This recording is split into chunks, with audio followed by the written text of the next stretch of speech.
a number of the hats that I wear, and certainly I think the micro-small entrepreneur becomes somebody that wears a universal set of hats for every given situation of situational leadership to be able to get beyond those 10 years, which only 1 out of 10 will do. Economic growth comes through ambition. It comes through determination. It comes through a fanned vision that is extraordinary, many times, to the environment in which it's born, because there's doubt to overcome.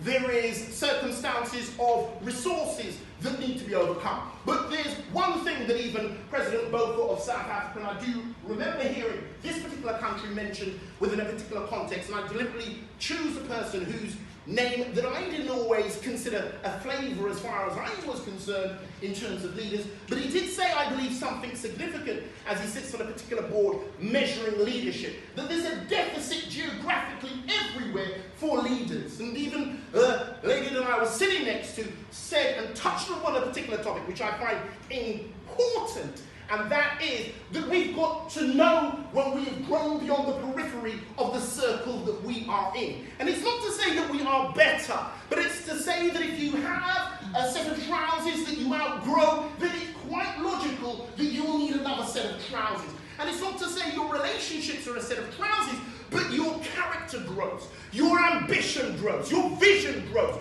the ambition you have for your family, yourself individually. It is a competence that does need to be measured on the perceptional index that will enable you to become a fantastic export of ambassadorship, either for your diasporaship, or if you're considered to be indigenous to the country, then you as an individual are the important human competence. And as I believe that enables me to address the key area, which is economic growth. Economic growth. We are in a time where we're facing overwhelming complexities, overwhelming change. Even for just let go 25,000 people globally.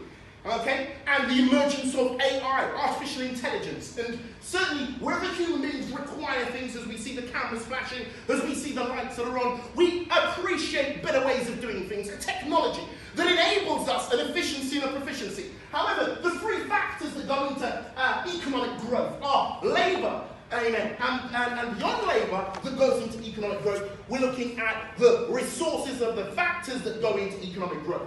So when we're looking at the goals, for the 17 goals that are globally been agreed between the countries of this world concerning what needs to be achieved for economic growth, poverty needs to be reduced. But I believe the young lady that was here, and she referenced youngness of age, but I like the fact that she talked on a tip of the inputs of poverty are not just material, but they're also intrinsic. They're also spiritual as well as intellectual.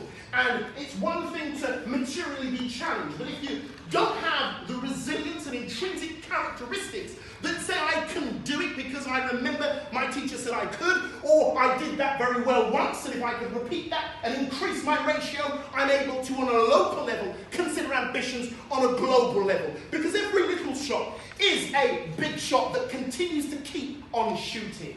And if you are able to sustain the type of trajectory that you have in your ambition, then we know that your goals, which are specific, measurable, achievable, realist, and time-bound, will enable you to review those short-term goals, to pitch you a foundation to achieve your medium goals, which are 2 to 5 years, and then that will position you for your long-term goals, and you at least set them within 7 categories. And those 7 categories within an individual, which then reflect in terms of a country, in terms of the outward look of how healthily is the environment and the factors that go into a country that are impacting people of all different classes and levels of education to have a healthy outlook so that our economy can grow, so that as we become technologically more fit together, that we have an ideal, okay? Because the deal isn't a deal until the deal is ideal.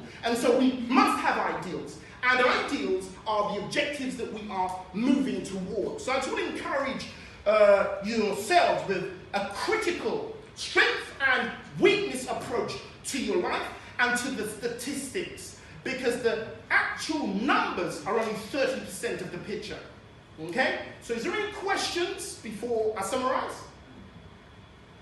Any questions?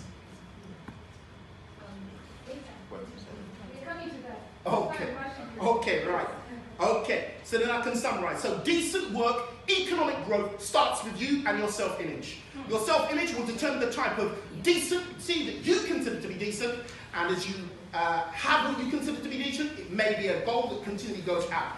In terms of economic growth, in terms of a country or a local authority, or in terms of a global or international, it then determines on the way in which you are able to lead others in that direction of decency, good delivery of service, and an ambition that goes beyond the paradigms of yesterday. We are the future, but we are in the present, and what has happened is in the past. But what is going forward is determined by your ability of leadership in your home, as well as in your company, or whether in your vision, and that's really the precision that we, I believe, are in a cohesion.